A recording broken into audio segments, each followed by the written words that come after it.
ہے کہ زمین کا قدر کس نے معلوم کیا؟ ضلع جہلم میں قلعہ نندانہ اپنے اندر کیا اسرار چھپائے ہوئے ہے؟ جانتے ہیں ARY نیوز کے نمائندے نوید بٹ کی اس رپورٹ میں۔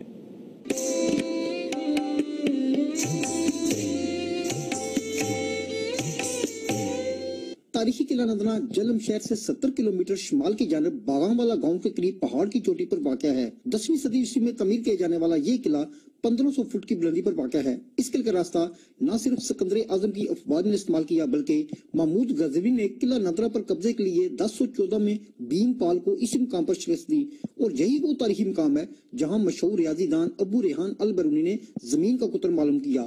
اب اس مقام پر پہنچنے کے لیے ایک تنگ پتھریلا راستہ اختیار کرنا پڑتا ہے۔ بچوں نے کافی انجوائے تو کیا، لیکن آنے جانے کا راستہ کافی مشکل ہے۔ سیر کے لیے آیا، ہمیں بہت مزہ آیا، لیکن آنے جانے کا راستہ بہت خراب ہے۔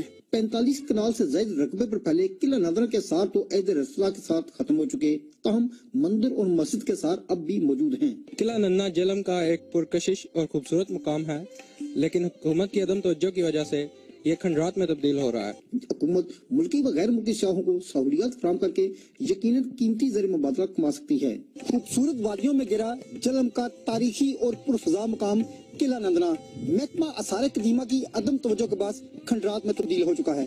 کیمرہ مین سہیل جعفری کے ساتھ نوید بٹ، ARY نیوز، جہلم۔